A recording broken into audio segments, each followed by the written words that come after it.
Hey guys, I'm the Nostalgia Kid. I remember it and you should too. Okay guys, so today I'm doing a top 12 list. This time, well, unlike any other list I've done on this channel or a lot of lists out there, I decided to do 12 anime that I never really got around to talking about in 2021. Before we continue any further in the video, I'm just gonna let you know right now, this list is in no particular order. If anything, all the anime on this list have their own very unique traits and are definitely good in their own aspect. And yes, I know that 2021, my channel was very sparse for content to say the absolute least. But still, I mean, there's a lot of anime I really wanted to talk about and really wanted to do videos about. And, well, these are all anime I really, really wanted to talk about, but obviously I didn't have time, and so many anime come out every year. So if anything, I may actually do this on an annual basis just to give us more content. So with all that said, here's 12 anime I really didn't get a chance to talk about. Okay, now let's get this video started with number one, which is Odd Taxi. And this one came out, I want to say, right at the beginning of 2021. Probably winter anime season 2021. That's at least what I understand, which is from, like, I guess December um, to like February or March of 2021. But still, this is a very unusual anime. It's a little bit hard to describe. But basically, this is an anime about anthropomorphic animals in some kind of unusual version of like Japan. And it mostly focuses around a taxi driver and possibly the stories of the different characters that come in and out of his cab, and a lot of the characters he knows outside of his like work life to a degree. And that may sound very basic and simple, but I want to say underneath the surface, I feel like what we have is like some kind of like gritty crime drama, just because of some of the things that are implied in the very first episode. Also, if you're wondering, I've only actually seen the very first episode of this anime. Like I said, I didn't have any time to watch this anime for 2021. So literally just a few hours before this video, I saw the very first episode, and it looks very interesting. And I want to say it's definitely some kind of gritty crime drama, somewhat similar to like an American movie, like well, there's a number of American movies I could easily point out. But still, it's very interesting, and I really want to see where it goes. And I say maybe check it out if it sounds like it's something up your alley. Okay, now number two, and next up on this list is To Your Eternity. Now, this is a very interesting anime where it's very much an artistic approach, first and foremost. What I mean by artistic approach? Well, basically, it's trying to tell a story without trying to tell a story, if that makes any sense. Now, I feel like the best way to describe this is a little bit like how years ago, back when I was in college, I took an art class, and we took a little view in an art gallery that's inside of our college, and there was a number of pictures on a wall, and they told a story, and I'm like, what's the story behind this? And my teacher was like, oh, there isn't one. So I feel like that kind of is what they were going for. Now, there is an overarching story. Basically, it's about a godlike creature that shapeshifts from one form to another. And to a degree, as the series progresses, it seems like it's going to start helping people along the way. Unfortunately, I've only been about 4 episodes into this anime. A ton of other things wound up taking priority, but it's a very interesting anime. And it has a very artistic approach and artistic feel to it. And I feel it's all about its metaphors and its symbolism. So if you really, really want to like watch this anime and watch something that's like an artistic expression, I would highly recommend it. And if nothing else, there's like a cool monster bear within those first handful of episodes. So there is some very interesting action that happens. So definitely give this one a watch. Okay, guys. So look. So I finally have the phone. That's the little thing that's glowing on my glasses right now. I had to take this out because I cannot pronounce or remember this title correctly. But Frana, Pirate Princess. Like, this one is a Crunchyroll anime. I'm gonna say Crunchyroll original. I don't know if it's an anime original. But still, basically, it's about this one young woman who was supposed to be in an arranged marriage, but then was broken out by some old family friends of hers because she's from some kind of old money. It basically feels like a cross between Pirates of the Caribbean if they wanted to do an anime and One Piece. So it takes place during that like weird 1800s kind of time period where there were pirates and stuff like that, and it's very similar. Like I said, it has the like rough and grittiness of like Pirates of the Caribbean. You have that like feel right there, but it also has like the fun and goofiness of like One Piece to a degree. But more Pirates of the Caribbean, it feels like, than One Piece. I don't know. It's a very interesting mix, and I'm really interested by this. And basically, it's about this one young woman named Frana. Like I said, she's from some kind of either royal family or some kind of royalty, and now she's on some kind of quest to find, I believe, her father and some kind of weird gem. That's at least how it's going in the early episodes. I need to finish watching this anime, if I'm being honest. It's very interesting. I love the approach. It's like all the coolest parts of One Piece, if that makes any sense, but adding more grit to it. I mean, I'm probably not describing it correctly, so all I can say is definitely find this anime and watch it. Now, this next one, I feel like this one is definitely based on Japanese mythology, but I do not know the myth that it is based on, but it's called Peach Boy. Now, to any Japanese viewers out there, which I doubt there are any of, um, no, there's a lot of Japanese mythologies, and there's a handful that are based around like peaches or something like that. I don't know the exact mythology. All I know is that this anime is pretty cool, and it's basically about this one young woman who is looking for her old childhood friend who is kind of her boyfriend, and he's like out there in the world like fighting monsters and demons and stuff, and that's roughly the long and short of this anime. There's a bigger plot, bigger story, but I don't know. There's a lot of cool fighting action, so I don't know. I feel like that's the best way I can describe it. Cool fighting action, characters looking for each other, and that's basically it. It's a little bit generic, but still, it's kind of interesting. At least it's not an isekai. Thank God it's not an isekai. Okay, this next one is 86. This is an anime. Well, it's basically a mecha anime that follows a team of like special, like not really special forces, but it's just a mecha anime that's trying to do racism and classism, um, and just show like it's inequality and stuff, but in an anime. The biggest negative is that it does do it very heavy-handedly, and I feel like there's other anime that have done the same kind of idea, but better. But yeah, from the most part, I mean, it's not a bad anime. It's definitely watchable. It's fun to watch. There's a lot of cool and crazy action.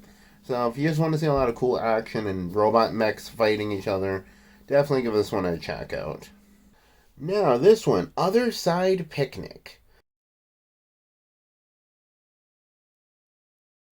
Now, this anime, I'll be honest, I saw the description, I saw some of the art, and honestly, that alone was enough to like draw me into this anime. And you know what? I feel like there's so many questions I have, and I'm not gonna get an answer for them. This is yet another anime that I feel like, well, this is an anime that is very much 100% one big artistic expression. The biggest reason I say that is I feel like there's not really a beginning to how this story happens or starts. But basically, it's about two girls who meet each other in some kind of weird other world that exists just beyond the existence of like our world. And like they're not stuck there and they're not trapped there. They actually go back and forth between our regular world and this world quite often, very regularly throughout the anime. And I feel like the reason why I say this anime is one big artistic expression is because there's so much symbolism and just so much symbolism in this whole anime. It's like it could, and there's so many scenes in this anime that could be one massive art piece. You could just pause it, take a screenshot right here, and boom, it's a piece of art.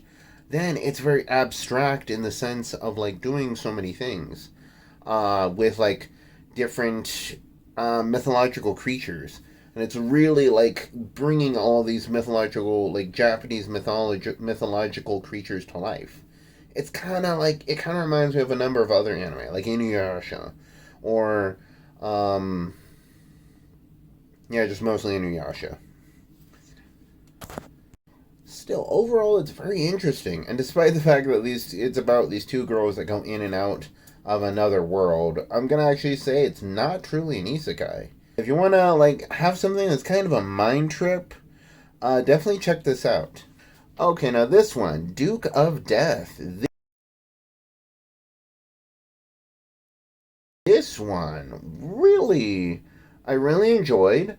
I actually even almost did a video on it. I have a video that I recorded and was starting to edit, but then at the last minute, I decided to scrap it because that was right around the time I was doing my October special, and we literally was like one video after another for like weeks at that point. So I had to make a difficult decision. I moved another video up in the timeline of my production schedule, I guess you could say. This one lowered in priority, and now here it is on this list. Now, this anime, like I said, I really did enjoy it. The biggest negative I will say to it, though, is that it's incredibly formulaic. Now, what's this anime about? Basically, it's about an aristocrat named. Oh my god, I've completely forgotten his name at this point. But basically, it's about main character Kun. Uh, and he is an aristocrat. He wears a top hat, a black suit, and he was cursed at the age of like 10, I think it was, with the power to rot and decay things around him. So, because of this, and he actually has no control over this power. So, because of this, he's been exiled by his family to live alone in a mansion with only a butler and a maid. And because of this, he now has to break this curse in order to be reunited with his family. Now, amazingly, despite the fact that it's his goal to like break his curse over him, the real meat and potatoes of this anime is really just a banter between him and his maid. His maid, who is a very attractive and very, let's just say, curvy and voluptuous, um, almost goth-looking chick, who is constantly like teasing him and constantly like, getting really close. She's like a moth to a flame, basically.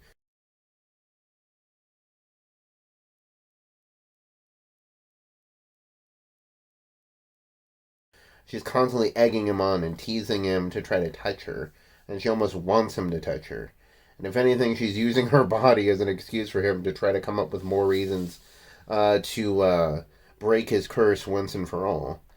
Now, another thing I should also bring up is that this anime is CGI animated. Amazingly, it actually works really well for it. And there's plenty of scenes where you actually, where they do the CGI animation very well.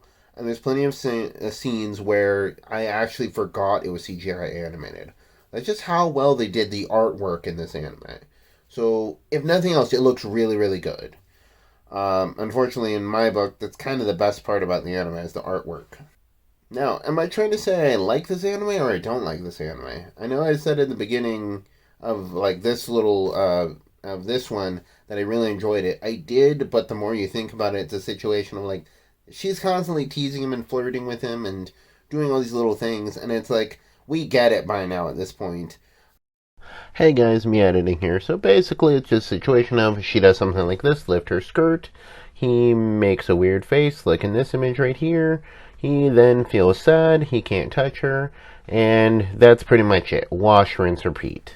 Now, the worst thing about this anime is just the banter, like I already said, is the meat and potatoes. There's so many other things they could be doing. You see glimpses of like a magical world that exists right around them, and so many glimpses of attempts to break his curse that all happen like so adjacent to them. What I would feel like would only should be a quarter of the anime, but we don't see any of it.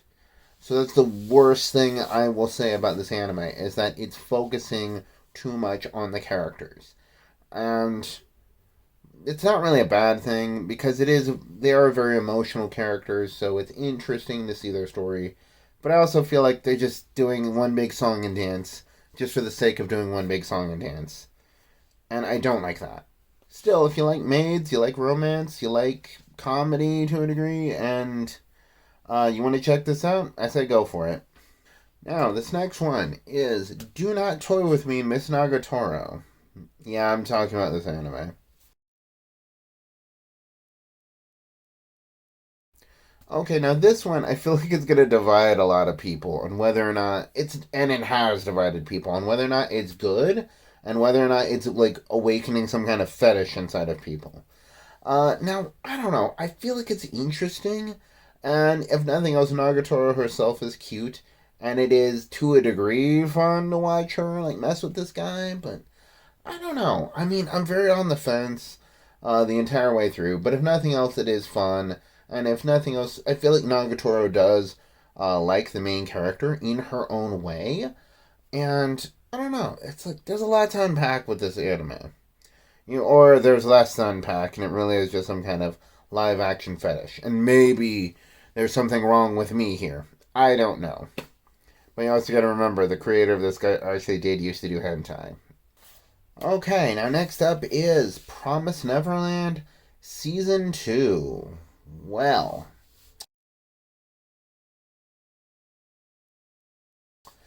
I feel like, I really, really wanted to do a video just about this anime. I tried like 3 or 4 different times already. And, I'm getting, yeah, it's making me drool. That's how thirsty I was to try to make an anime. I mean, make a video about this anime. But, I never could, like, get it edited right or get it, just say the right words for this. Um, I'm gonna go on a limb and say, feel free to hate me for this, that it wasn't the worst thing that happened out there, but they could have done so much more. They could have done so much more. There's dozens and dozens of other videos out there, people talking about how there were all kinds of chapters that they skipped, and so many things they could have done that would have been way better than what they did do. And the only redeemable thing I could say, really, is that maybe there's production issues. Maybe it's like, just I feel like I caught myself like almost trying to defend this anime in every video I tried to make about it. And it's like you should try to give this anime a benefit of a doubt. You don't know what is going to happen what is happening behind the scenes, but at the same time, like this is why I didn't do a video about it, because I'm not exactly sure how to talk about this anime, and that's why it's here on this list. I just didn't know how to talk about it correctly. There are parts of it I enjoyed, but overall it wasn't the greatest season 2 that I've seen by a long shot. Okay, this next one, I am finally opening up the Isekai card, the Isekai can. Yes, that's right. It's an Isekai Mishoku Tensei.